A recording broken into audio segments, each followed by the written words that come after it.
Now, 6,000 some 6,400, that's the number actually of teachers who have failed to make the pass mark at the licensure examinations.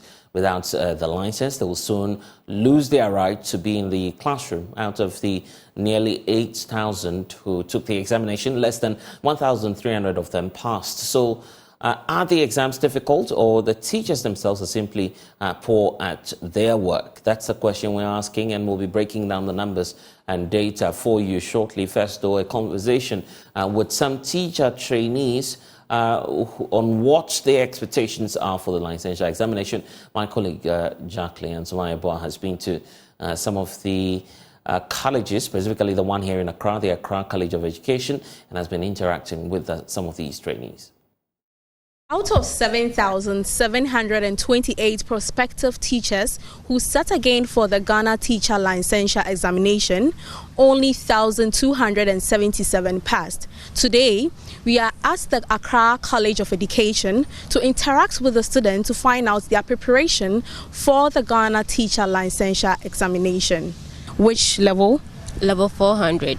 Level 400. Okay, and you just completed, about to prepare. So I think I'll start with both of you first. How are you preparing for the licensure examination?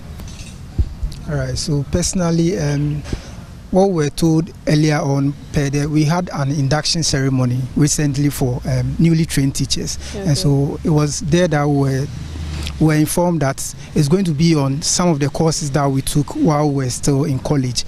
And then also there are some past questions that some of our seniors wrote, and so we could also rely on them. And that is past questions? Exactly, that's the recent years that they've written. But we were told that this time around it's not going to be like the previous years where we had numeracy, literacy, and then essential skills. But this time around it's going to be based on your area of specification, the courses that you did. For instance, if you are an English student, you are going to do something related to English, not something related to maths. But then there will be a general paper that everybody will be writing. So personally, most of us are doing our preparation on our own.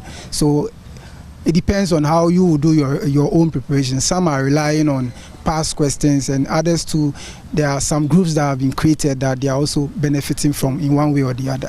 Looking at most of the conversations we've had with some of our friends, it looks like they are lacking the materials, like materials to aid them in their preparation. And if those ones could be provided, like if there could be avenues how they can get what them. Materials are like, those? You see, this year it's going to be in a different form, unlike the previous year. So if the materials for the various areas that will be writing are available in their quantities, I think it will help. Like sort of past questions, or? It could also be in that form, or apart from the past questions, like any material that can help us in our preparation. So sort of like a guide to help you. All right, so you have how many more years or months to write yours? Basically next year by June, if you are to follow what they are also going by next year. So hopefully next year by June. Which is exactly a year from now. Yes. And what are your preparations? Well, as they rightfully said, it's simply going to be based on our specialization. So I'm also looking at what I'm being specialized in. I'm at the JHS department, so that's what I'm being learning all this was. So definitely that's what I'll be expecting questions to come from. Okay. Yeah. All right. And what about you? Okay, personally, because it's next year, I have more time to organize myself for the examination, but I'm a little bit disappointed with the current issue, so I don't know. But I hope. You say you're a little bit disappointed? Disappointed. Why? Oh no, per the outcome. Yeah. Sure. but what do you think is the problem? Okay, I would say that the problem might be the system or the structure which were made in place for the examination to be conducted, where students didn't know the kind of topics they are going to answer questions from. There wasn't a guide, and also maybe there wasn't any form of orientation well made for students at their final years, where they will know areas or subsections where questions will be set from.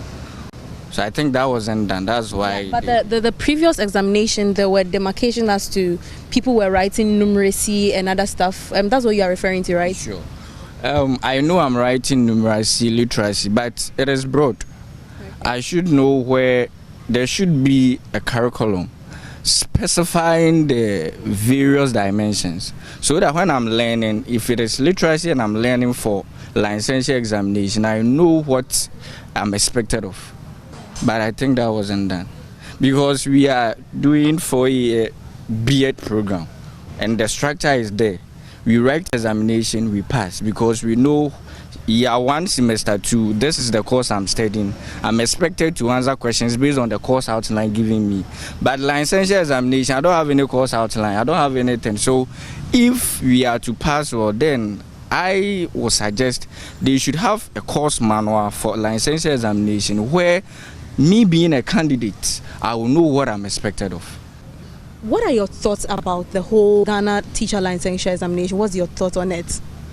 Well, personally, I'm yet to write mine, but looking at the result that just came in, I would suggest, if possible, it should be taken off, because I've been out for like 4 months. I was at Achimota 4 months to teach, and then I was able to deliver, if teachers could testify to that, without the licensure certificate. And if parents could entrust their children with me for 4 months, why can't I continue? Why should the teacher's competency be based on just that licensure exams? I've been in this college for almost 5 years now. I'm about to complete, and if that is not enough, I think that's also a cause why they are also failing. Just like my president was saying about the system, after school, it's not like right after you're going to write. It's a situation where they go home, people get married, they have families, and then there's nothing like classes for you, there's nothing like a book for you, no teacher. Nothing is being done for you unless you find your way out. Right after here, others go to work, others have family and other things to attend to. So the much attention that needs to be given to these licensure exams is not being given. And just like he said, there's no specific place that, oh, after work or after my day in, day out activities, I know I'm supposed to read this chapter, but it's not so. So all these things come up where the teachers are being, or the licensure exams is not being favoring some of us. What about you? So, you think, what are your thoughts on the licensure exams? Should it be scrapped off, maintained? So personally, like he rightly said, every profession has a license. Yeah. So as teachers, we should also have a license to practice. If you take the doctors, the lawyers, the nurses, they all have license that makes them to be in the system. So as teachers also, we are also supposed to have a license. That's one. But since it is new, NTC and all these organizations which are responsible for this teacher license, they just came into the system, so they are finding problems to kind of merge that kind of thing. So one thing is fine, this is the beginning, so definitely there will be loopholes, but as time goes on, I'm very sure that as time goes on, things will catch up. But for now, we'll face problems because of how the structure is like. So you think that it should be maintained? Definitely, it should be maintained. So you heard from these students from the Accra College of Education on their thoughts of the Ghana Teacher Licensure Examination. Jacqueline Ansuma-Yeboah reporting for Joy News.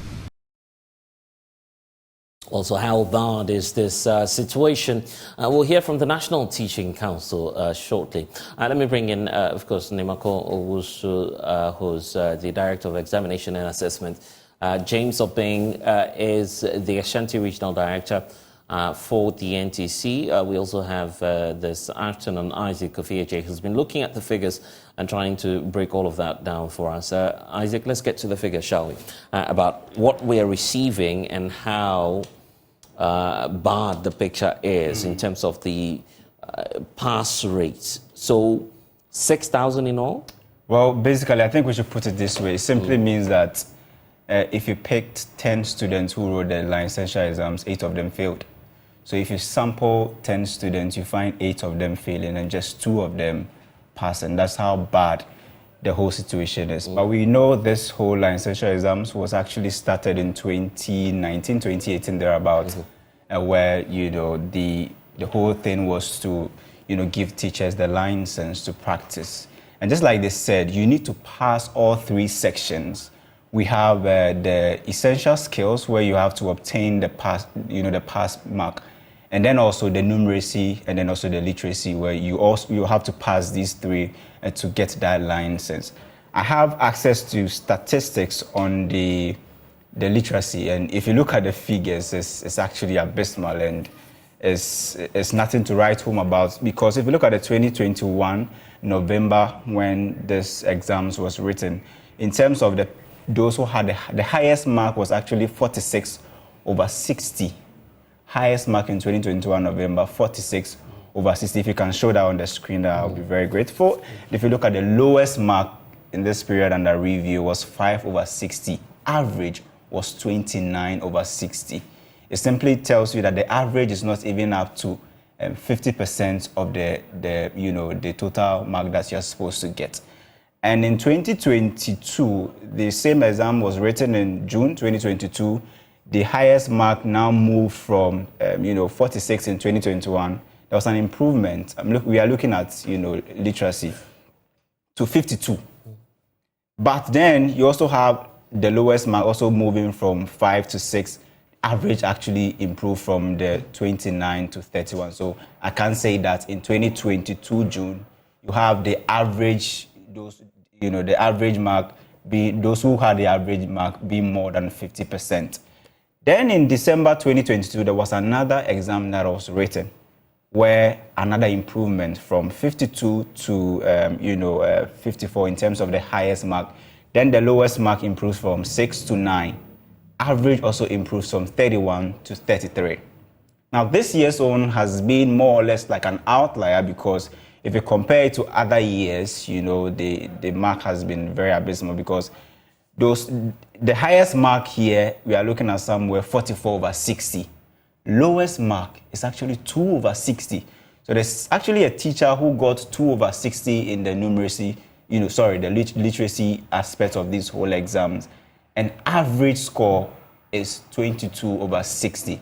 It tells you that you have more than 50% of the teachers who actually sat for these exams getting less than 50% of the marks that they are supposed to get. Interesting, aspect that we can also analyze. Let me bring that to you in terms of, if you look at the literacy, for instance, some of the words that they were finding difficult to spell, so spelling mistakes.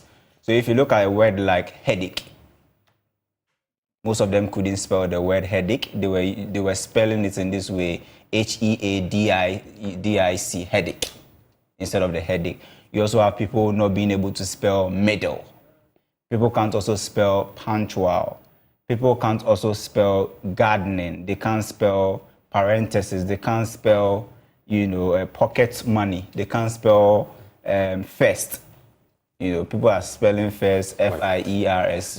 So many, angles to analyze. For those who are not very much confident with the approach and the mode of organizing this examination, what goes into it? How is it organized in the first place? Well, so just like I was saying, you have to pass all 3 sections. The first section has to be the essential skills. The essential skills has to do with a child's psychology and all that has to do with a child's well-being.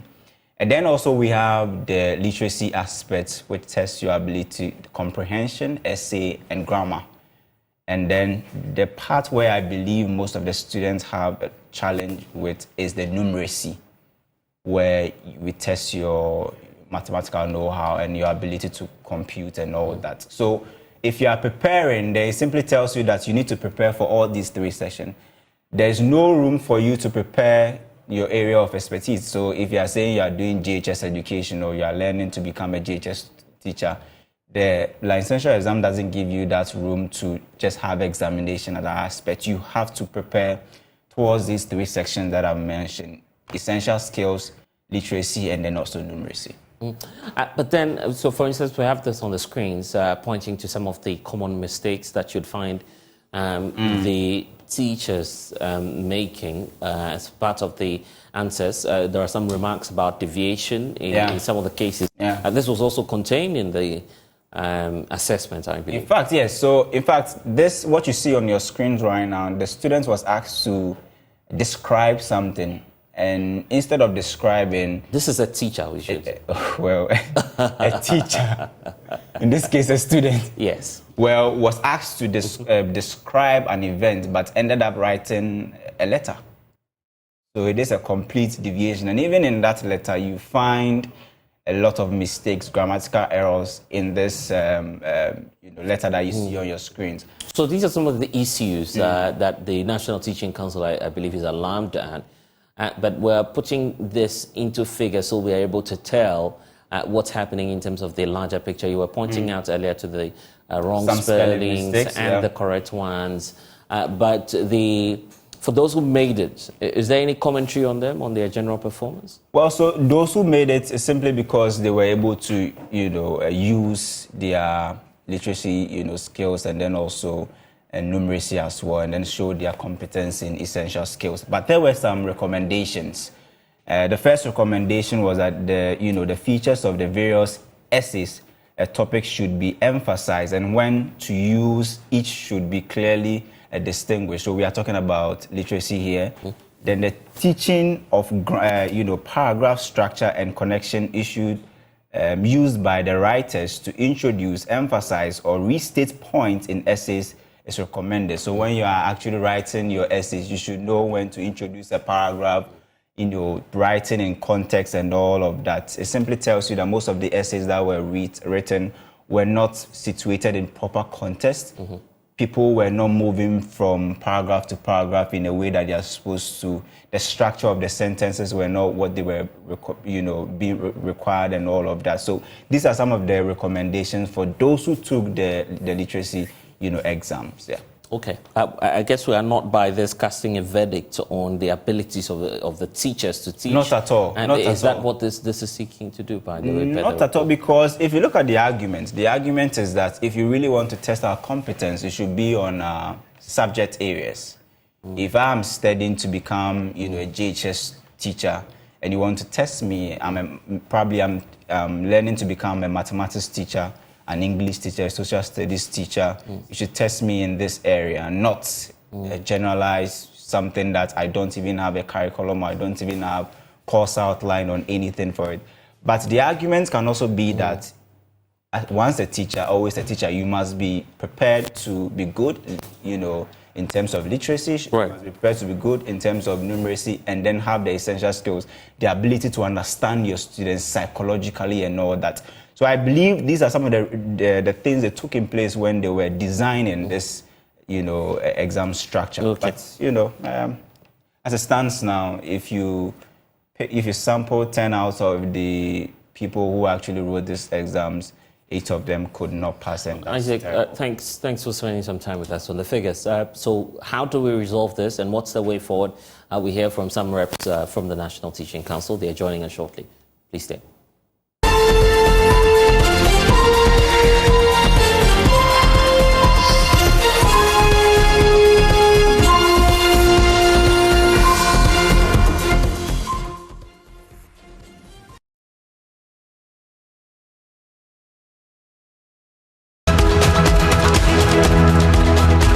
And starting this June on Joy News, we connect you to the rest of the continent on Connect Africa with me, Blessed Suga. The issue about loss and damage reparations.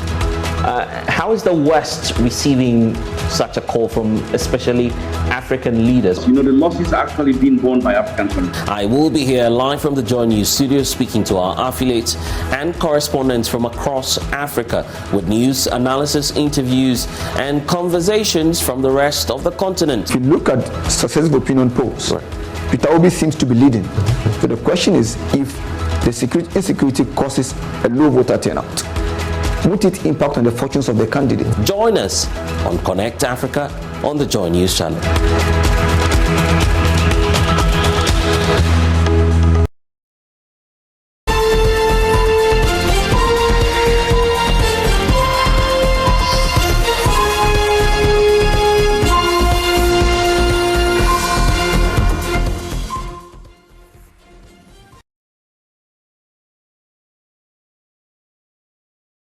And thanks for staying with us here on the Pulse on the Joy News channel. We're just going into the figures, looking at the dynamics of this matters relating to the teacher licensure examination. Fortunately, we've been joined in studio by Nimako Dome. He's the Director of Examination and Assessment. Of course, James Obeng is also here with us. He is the Ashanti Regional Director of National Teaching Council. Thank you, gentlemen, for joining us. And why are we experiencing such a high level of the failure rate when it comes to the teacher licensure?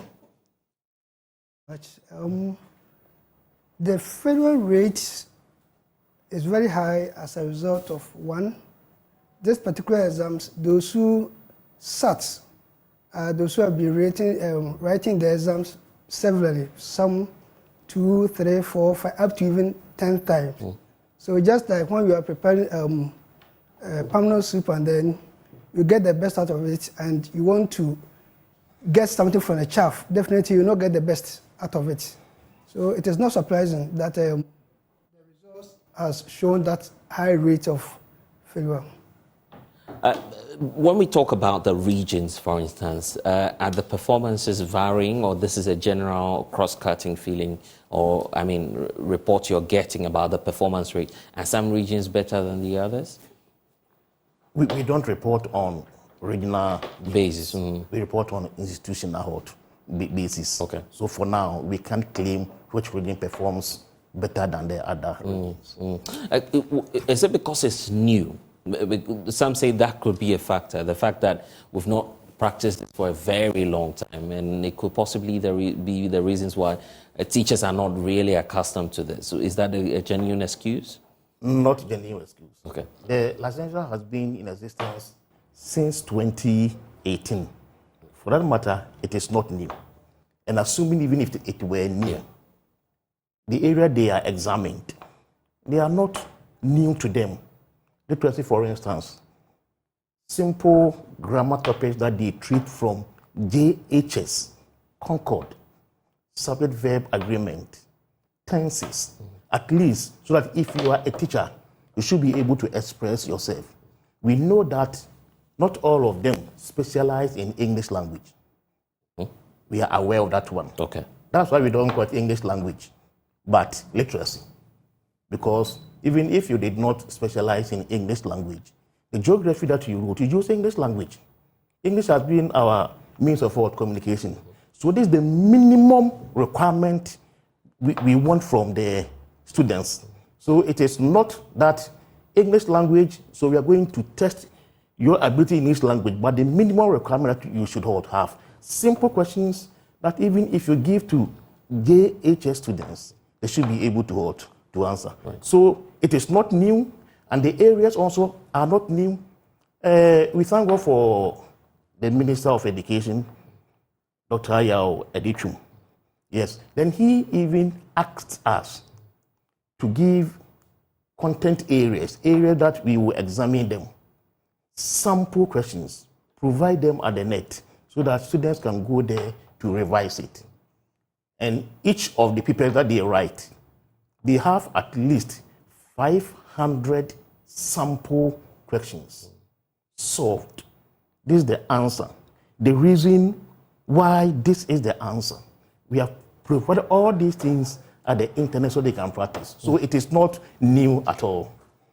How about the rates of failure? Who are these people? Are these teachers who are in service, or these are newly recruited teachers? We need to know about that as well. These are those who want to be teachers. Okay. They have graduated from their training institutions, be it university or college of education. So the law said that the council should conduct exams for persons who want to be teachers and those who have completed their teacher education programs successfully. So these are not teachers who are in the classrooms, but they are yet to enter the classrooms. So the exams serve as a means of sieving them, in quotes, sieving them to get the best for our classrooms. But then the training opportunities for teachers, because you know that obviously they don't have to refresh their minds, they have to refresh themselves even before they take these exams. Do you provide them that ample opportunity to prepare for this exam? Because they are still teaching, by the way. They are not teaching. Okay. They have just completed form. Okay, so these are the new ones? New ones. Okay. So they have just come out from either university or college of education. Yeah. In fact, because of the inception of these exams, almost all college of educations, they have even introduced the literacy. Previously, only those who specialize in English will study English to the final year. They are learned this time, they teach them English to the final year. So it is not those who are in classroom teaching, they have just completed and they want to enter. But you see, I'm asking the question because even the newly recruited ones, you deploy them sometimes to the schools to try their hands on the teaching before you recruit them. That's what you do, Mr. Dom. Yes, that one is they go for national service. Yes. So that one, they are not yet professional teachers. So they are considered to be professional only when they pass the Ghana Teacher Licensure Examination and they are given certificate and their license. So even though they do national service, we don't consider them. Yes. So during that period, they may be occupied with the work itself. Don't you feel so? Why not provide them with some ample time? Okay, right. That one, they are under their colleges, under GTech. Okay. So part of your training, you are being trained to be a teacher. So you must get the opportunity to be in classroom, to practice, to be observed. That one is done by their in the schools, right? So it is part of their training. And now you have got the training, then let's examine you to see how far you have taken the training. But is this not also indicting, say, the colleges of education? Because the point is, if 8 out of 10, every 10, if we sample that, they're not making the pass mark, then it appears that there are some questions at the colleges of education, isn't it, Mr. Don? or you don't want to say that directly? Well, your guess is as good as mine. In fact, if you look at some of the scripts, that's the candidates write, then you ask yourself, how were they able to pass through universities or the College of Education to write this particular exam? Because those who write these exams are those who are completed successfully. So it brings a question of assessment. How do they assess those students for them to pass through the system to come and write this particular exam? So we have a point there. We need to look at how these students are assessed at their various training institutions. So why are we not adding this to the very final exams the trainees write? Is there any special reason for that? Previously, all colleges for education were under University of Cape Coast. Okay. So it's like they had common training. But this time, it is not the case. Various universities train their teachers. So there should be a common ground, common exams, irrespective of where you were trained. Hence, this examination was introduced. Was if it will be part of their final examination, would the question be said by UCC or Tech or whenever? So now that, unlike our days, where all of us were under University of Cape Coast, these days we have various universities. So there should be a common ground. Yeah, but I'm asking the question because the institutions vary, their mode of training varies. So why not give them a certain set of standards to subject the students to, instead of organizing a fresh examination for them? Let me come in here. If you look at the Education Regulation Budget Act, 2020, that's at 1023, it made it explicit that those who can sit this particular exams are those who have completed successfully. So so that's the legal requirement. Yes. So for you even to sit to the exam. While they're in school, they've not successfully completed, so they cannot take the exams whilst in school. So the law is clear that we can only conduct the exams when they are out of the school. Okay, so that you're just enforcing law. Yeah. But are we also not scared at the same time that while enforcing this teacher licensure examination, we may be pushing a lot of potential teachers, prospective ones, out of the classrooms, when indeed our sector, we need more and more teachers to fill that gap? The opposite is the case. Okay. We are not pushing potential teachers out of classroom. We are rather sieving out, pushing those who do not qualify to be in the classroom. So had not been these exams, you've seen the essays that they wrote. You've seen the kind of spellings that they wrote. So had not been these exams, these people would have found themselves in classroom. So we are not pushing potential teachers out of our classroom. And as my boss also indicated, this one is those who have already failed since the inception of what? Of the examination. If you ask some candidates, they will tell you, but these exams and they failed. Some candidates are even surprised that their colleagues are not. They did not pass these exams. So it is not examination that intends to put some people away, but rather to get the quality people in the classroom. Okay, so what would be the future of these individuals, the over 6,000 persons? Are they cut off, or they would have to try again some other time? No, they're not cut off. Fortunately, we are undertaking reforms this year, and because of that, the council has given them 3 chances, those who have referrals, to redeem themselves. They've already utilized 2 chances. Last year, December, they wrote one, and this year, May, another one has been written. So it is left 1 chance that may take place somewhere in November this year. So if after the last chance, if they are not successful, then that's all. No, that's not all. Those who are graduates can join the reform. Okay. The reform is about the pedagogy, general paper, and then the area of. Okay, so for the sake of my viewers who may not be able to follow this, when you talk about reform, so they are going to be giving a new form of training? Yes, they're going to be a new form of examinations. The training the training is in the hands of the training institutions. Okay. It is not the mandate of the National Teaching Council, but there's going to be a new form of training where, a new form of examination where the candidates are going to write exams in the area of specialization. Okay. So if the person, let's say, went to university to do mathematics or geography, the person would take a paper in geography in addition to general paper and the pedagogy, that methodology. But if they fail that November one, I'm interested in the next. What happens to them after the November again? They fail the November one. Yes. As he said, they can join the new forms. But the new form, the requirement is that you should have at least first degree. And those who have failed, not all of them have first degree. Okay. Those who have first degree can simply join the new reform. So they would have to upgrade? They will have to upgrade. And if so, they don't pass, it means they are not cut for teaching. They are not cut for teaching. Wow.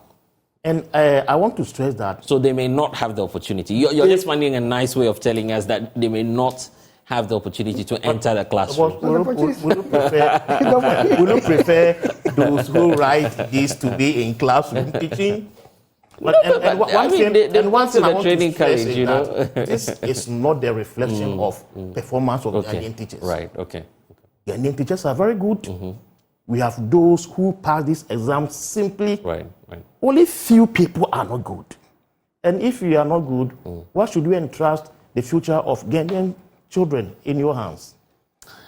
Well, that's an interesting question you're asking. Now, if you look at the statistics, you realize that those who fail, most of them were trained through distance and sandwich programs. We have different types of training. We have regular mode of training where the student will go to directly university or college stay out throughout the mandated years. But also have some people who sit at home and then do this kind of distance and sandwich. So if you look at it, always the rate of failure comes from those who are trained through distance and then sandwich. So I think there's a problem with, you have to look at how some of them are trained. I'm also interested in the story of those who are already in service, because you're pointing out that these are people who tried since and they haven't passed. So how about those who are already in the system? Are you going to develop a new? Oh, for them, we have a system for them. They go for what we call continuous professional development. So while they're in the service, from time to time, they're supposed to upgrade themselves, go for workshop, in-service training to upgrade themselves. So that's how those who are already in the service are being... Oh, okay. So this is supposed to be a single take exam? A single take paper. And when it started, those who were already in the classroom were not examined. But those who joined the field had to take the 2018. So it is single exam that you have to take. How different is maybe the approach or the format of this examination from some of the other papers they may have been writing all throughout the colleges of education? Because the belief is maybe what they were writing in school and what you're giving them, you're basically subjecting them to different standards. Maybe you've imported some European standard from somewhere into these, examinations, which is making it impossible for them to write. Is it strange to them? Or it is, okay, maybe you cannot have your take on that. It is not strange. Okay. Luckily, I attended college for education. Okay. In our time, we were not even perceived diploma or degree. Right. That was 3 years set A. So I would think that what we learn will be easier than what they are currently learning. But if I compare the exams, the questions, to even what I learned at the College of Education, comparatively, I see that this examination is very, very, very hot. Easy. Right. It's very, very easy. So, in fact, there's a question I have tried to answer, but I find it difficult to answer. I'm not blaming my colleagues at the university and college of education that they did not teach them well. Right. That would be unfair comment on my part. Right. No. But at times, what I ask myself is, how were these people able to pass their internal exams? How were they able to pass the final hot exams? Because if we just oppose these questions to what they were examining internally, you bear me out that what they learn in school is more difficult than this examination. But because the feedback from some is that probably this is taking a form of an aptitude test. They are not certain of what will come. Let me come in here. We have what you call INTEF, that's the National Tertiary Curriculum Framework, and that document was developed from what you call National Teacher Standard. The National Teacher Standard is the document that contains certain skills, values, and that we expect each teacher to possess. So the National Tertiary Curriculum Framework was developed from that particular document. Okay. And that's what the training institutions are using to train the student. So what we conduct, the other we conduct is not different. In fact, they are not new. Just that some of them, as you said, some of them think that they specialize in, let's say, English. Why? Yes. But the numeracy that they write is not mathematics, it's numeracy. If I'm to show you a certain script that we have 2 word clocks, one shows a start of workshop, the other one shows start of end of workshop, and the candidate was supposed to give us the duration of the workshop. They couldn't. So this numeracy is not mathematics. Just reading the time. Just reading the time, analog watch, just reading the time and give us the duration of the workshop. They couldn't. It was 2:30 for the start and then 8:30 for the end. And they couldn't. But how about the trainers in the colleges of education? Is this not pointing to the fact that, well, maybe they're not following this framework that you have put out, which they're supposed to follow in training these, recruits from the colleges of education? But the institutions, each year the report that we write, we give them copy. So that the report also states the areas the questions come from, their performance, their strengths, and their weaknesses. And aside that, as I have said also, we have it in our website, so there's candidates and even the trainers can go there. As to whether they do that on, I can't tell much. And they don't fall under NTC, they fall under GTEC. Right. So we don't have anything to regulate what they do there. And I'm sure that the average viewer out there is asking, so what will we lose if we don't set this examination for these trainees? After all, they've been through the training colleges, and the feeling is that, and we've heard this from you, the teachers, that teaching is a calling. So if it's a calling, why should we be worried that, well, they failed, as someone would say, just an ordinary teacher licensure examination? Just allow them to go into the classroom. Later on, they could come back and take the examination. To do what? It's just like asking you to maybe a medical doctor who has failed his exams, and then we ask that doctor to take off you. I don't think you agree. So if we allow such people to go to our classrooms, that means that they are going to produce pupils and then students who will not fit for the society, because if you don't have it, you cannot divide it. So we expect that those who will go to the Ghanaian classroom have what it takes to teach in the classroom. So if you don't conduct the exams, it's going to be a disaster. So practically, are there some tangible results that you're seeing about the impact of this policy ever since you started it in 2018, as you're pointing out? Yes. Are there some visible pointers to say, okay, it's impacting our education system positively? Oh, yes. At least these people did not get a chance to go to classroom. And it's my prayer that they shouldn't get to classroom. Right. They will go there when they have prepared very well. And those who also passed, it means that at least they put up a little hot effort. Right. It has shaped the way some of the training institutions also train them. And some of the students even tell us that in our school, they joke. You joke with internal exams, NTC will get you.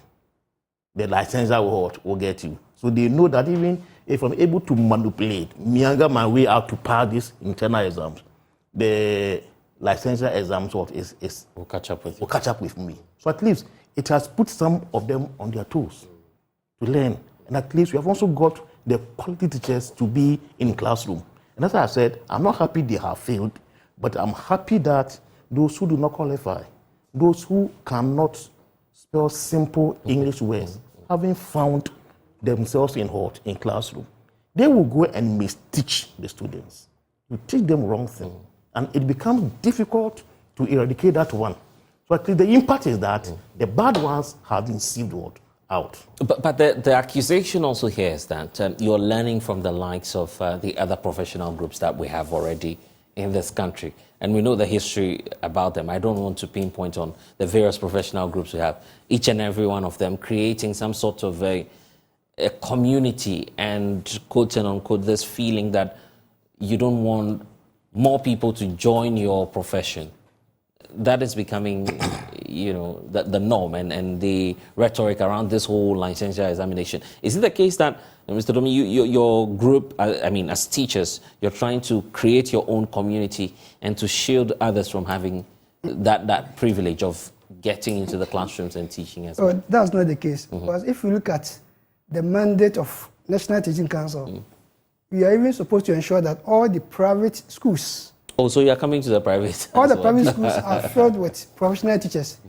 So we don't even have enough teachers in the system to fill all the private schools, let alone cutting them off. So that's not the intention of this policy. But as my brother said, it's meant to get the best for our classrooms. So it's not meant to cut off. So you'll be going to the, if I get that right, you'll be going to the private schools from here? Or you are also assessing them differently? How are you? We started. So if you go to private school, those who don't have professional qualification, we give them short courses for them to get what you call emergency certificate to teach. Or per the law, if you are not licensed, you cannot even teach in Ghana. So because we know that a lot of them are non-professional teachers, it's a gradual process that we are doing with the private schools. So we started. Okay, so you would not allow anyone to teach, not even in a private school, if the person does not possess the license? Yes. That's what the law says. That's what the law says. But are we sure we'll get the numbers? We have begun from a point. Right now, those teaching in private schools, in fact, most of them have done the education. Most of them have even written the licensure exams and they have passed. But we have some who haven't done that. And they can't do because they don't have even diploma. So as he said, short courses will be organized for them to give them temporary license, which will be renewed for them. But they will be told that they should make effort to upgrade themselves. You can't continue to teach the students with just WASI certificate. So now that we hold WASI, we can't drive you out. We've given you temporary license to work. But at the end of 3 years, you will not be allowed to renew. Another time, you must demonstrate that you are in the process of being upgrading hot yourself. No, but that's why I'm asking about the numbers, because these private schools, number one, are also giving jobs. Don't forget, they're giving jobs. And you don't even have the professional ones in their numbers to fill these private institutions that we have. So it's as though you're creating some challenge there. Well, that's why it says a gradual process. We know the challenge, so we are not rushing at all. Okay, so you're treating the private schools differently. You're not working with the same timeline? Oh, yes. That's why, as a private school... I want to understand their situation well, because... Situations at this time, they are even taught by those who have just WASI or SSC. We've not driven them away. They can continue to teach. But why don't we support them? Give them some in-service training at least so that they will be able to perform well. And give them that license. At the end of the year, they are allowed to renew for 3 times. And we are encouraging them that now that we have distance and that sandwich program, if you are still interested in teaching, then take opportunity so that you upgrade yourself. So at the end of the year, at the 3rd year, even if you haven't graduated, and we see that you are in the process of being to upgrade yourself, then you continue. But we can't allow you to still maintain there with your WASI. No, this time things are changing. Okay. So do you have a timeline that you're working with in terms of when you phase out the SSC or WASI teachers who are also teaching in these private institutions? For now, we don't have any time. Okay, so you don't have any time. It will take some time for you to but it's not easy to tell proprietor, drive all your teachers away, bring in a new one. Okay. Well, we need to go. Is there any message, and let me start with you, Mr. Doria, is there any message for students, prospective ones who would be taking, the next one will be next year, the next batch? No, the reform will take place somewhere September this year. Right. The last chance for those who have referrals will be somewhere November. Okay.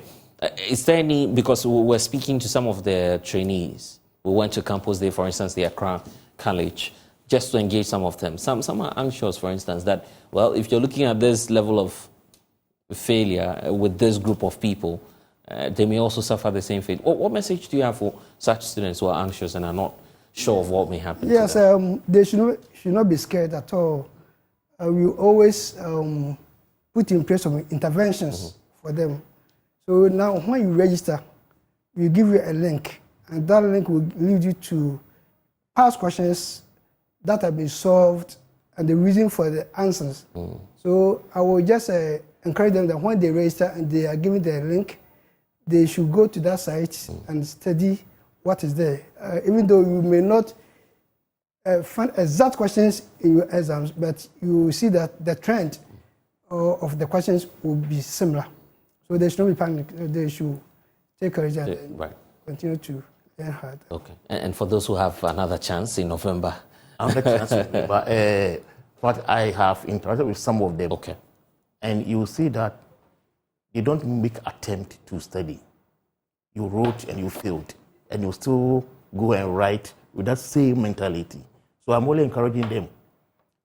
Numeracy, you can even, if your brother completed WASI and is good at mathematics, he can help you.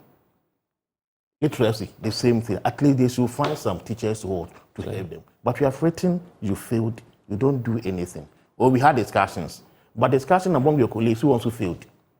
So they should look for... Bring those who made it. Who made them, who made it. Yeah. And it is not difficult. I believe it is. The way you're saying it with ease, maybe maybe you're not writing the exam, so that's why. Some say, well, they are the ones feeling the pain when they go into the exam hall, actually. We have to bring those who wrote and passed. And there was a year they came to our office, those who had failed.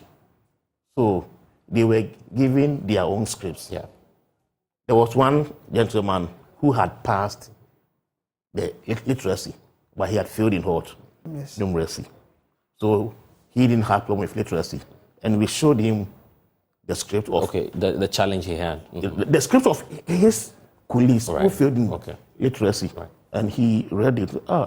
As for this one, He was even surprised. He was even surprised. You're lucky if somebody who is good at mathematics were here, we will show him your scripts. Right. So, dear colleagues who have passed, I'll be happy if you could interview those who have passed and ask them about these exams. They will tell you it's not all that difficult.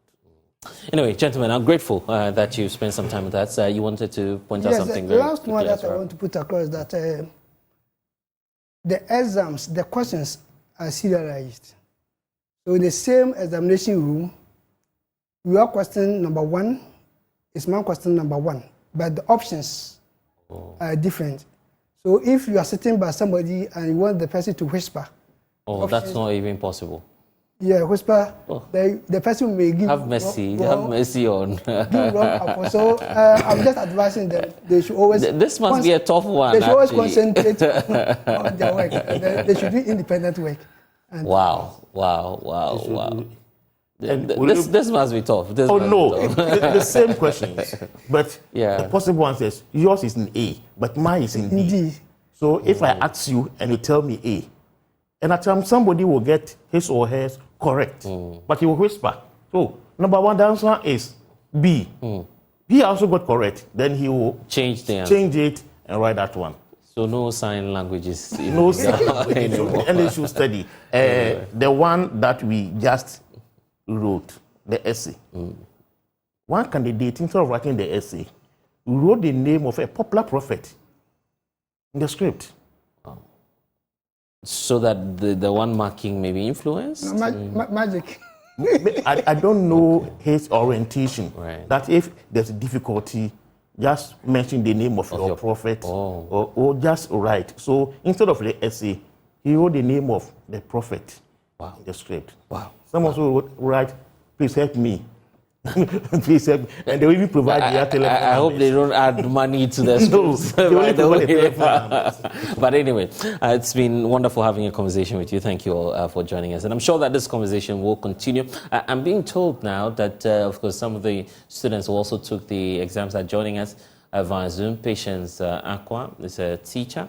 Michael Ayene is also passed that exams. Michael, how was it for you and what was your experience? With the NTC exams, it's something that sometimes you have to deal with your primary knowledge, because when you go to the school, sometimes the focus is on content to the neglect of pedagogy and methodology. The essential skills, to be specific, is all about classroom practices and instructional design, instructional practices in the classroom, and how you manage classroom issues.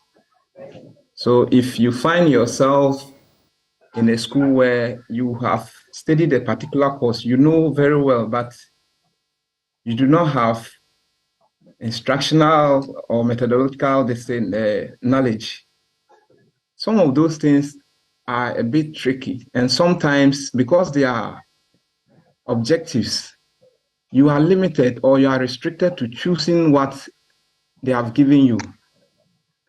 But all in all, it was good. It was better. I won't say it was easy, because easy is relative.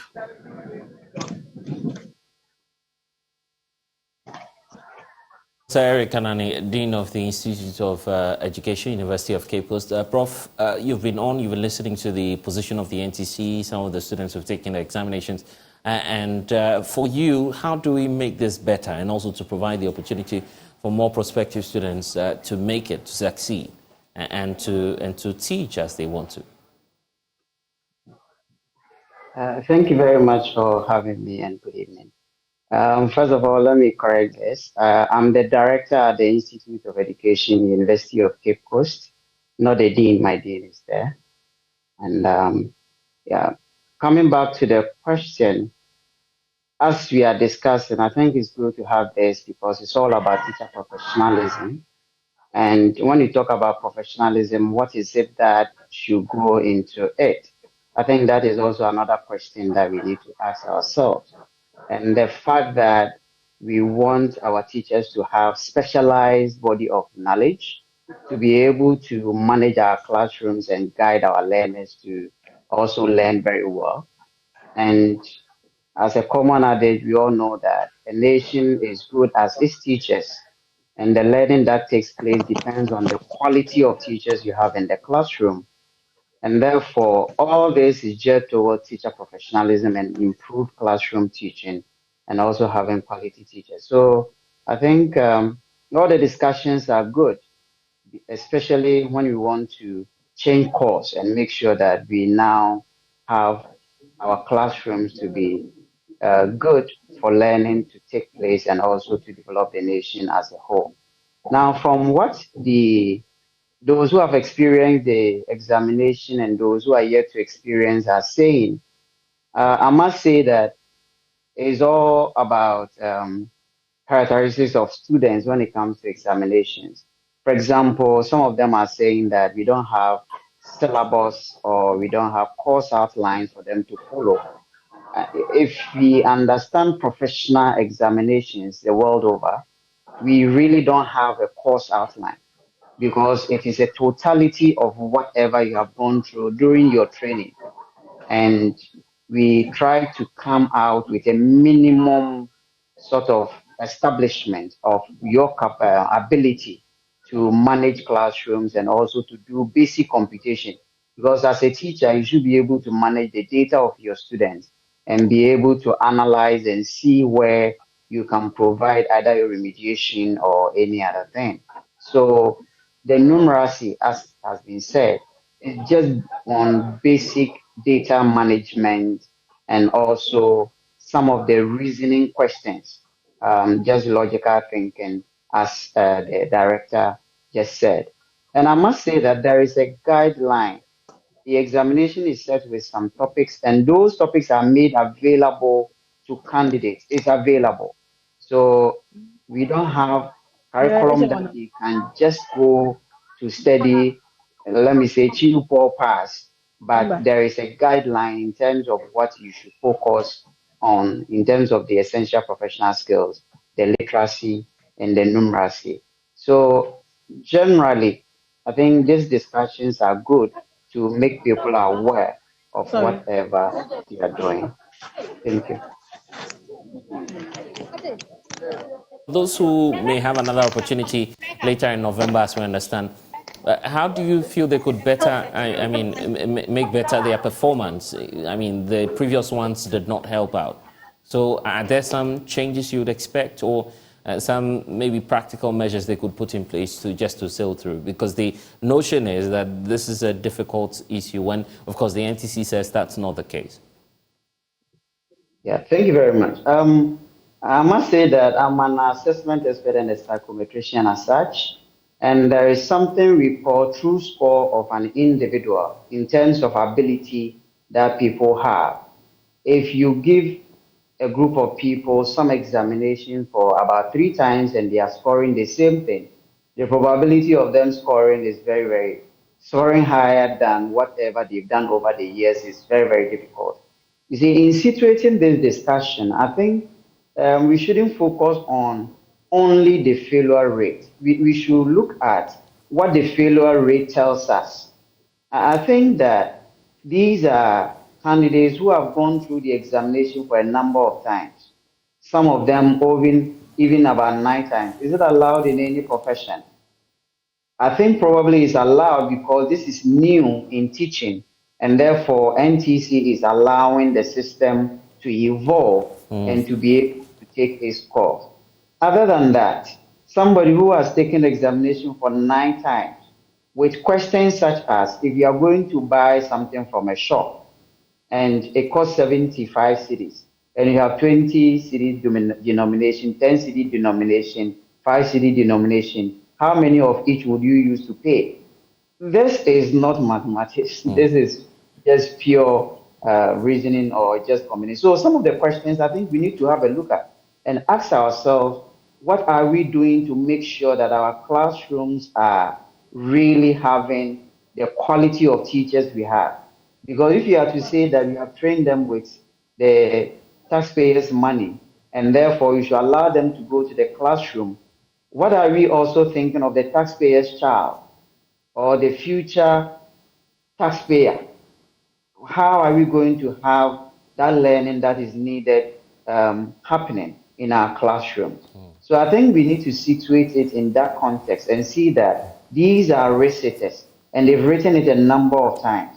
So I would even suggest that we find a way of making sure that if people are not able to go through the examination, there is a ceiling on it, as it is done in every examination. But that said, I think the director said that they have put a number of questions there for people to practice.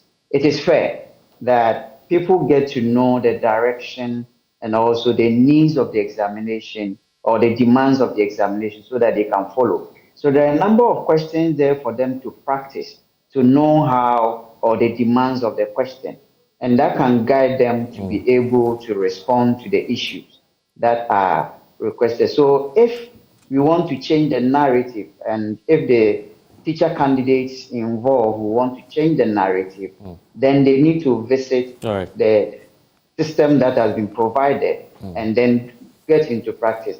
Now, going forward, I think what we can do is that our institution should use this as a transformational platform to change the way we train our people, the content we focus on, and the way they are assessed in our school systems. I must say that I think this is giving us questions to answer. And as trainers, people who are training teachers in the system, as to the way we are training them, is it the best? The way we assess them, is it the best? How can we improve the system using this as a guide going forward? So that is what I would say about probably how they can improve in November, just to practice and make sure that they get to know the demands of the questions that are asked. Prof, grateful for your time. We're wrapping up. Let me give the final thoughts to Patience Akwa. You're also a teacher, and you've been hearing some of the accounts of this, those who've taken the licensure examination. You have an experience to share, or perhaps just a brief contribution as we wrap up?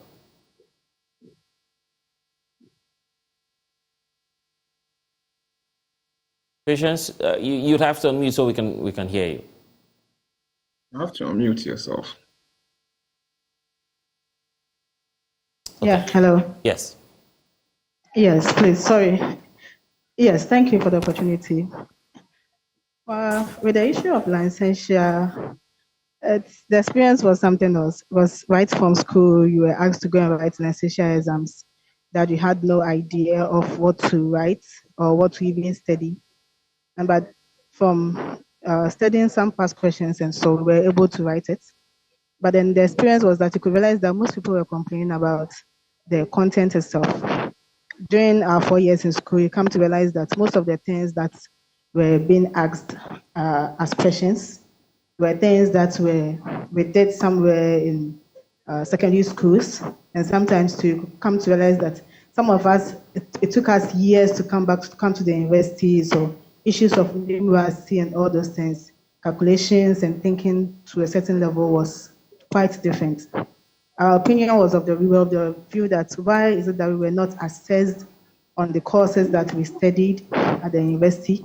Because you come to the university, you study a particular course for 4 good years, your mind is tuned to that, and then right after school, you are asked to write something that you really have not put your mind to it. Yes, we understand that issues of professionalism means you must be good and fluent in English. You should be able to at least reason to a certain level, and you should have classroom management skills. But at the end of the day, how the questions were being framed, some people looking at their IQ level, it became difficult for others to actually comprehend. So personally, I believe people failing the exams is not because they do not have the requisite skills or knowledge, but possibly comprehension became the problem. But going forward, I believe possibly if the NTC board could find a way to possibly engage prospective teachers in some form of in-service training whilst doing their national service for about a month or 2 before they are actually allowed to write their licensure exams. Possibly that could help a lot of people to be able to pass the licensure exams. And then going forward, I keep asking myself, at the end of writing the exams, what's next? You write the exams, you pass. Most people have the certificates, but then they are still home, not practicing. Some have even, their licenses has even expired after 2 years. The license has even expired, and they are still home. They are professional teachers having their licenses, but they are still not practicing. So if the person sits home for about 4 to 5 years after writing the NTC exams, and then finally the person is recruited and the person is unable to perform, who do we blame? I see. Interesting questions you're asking there.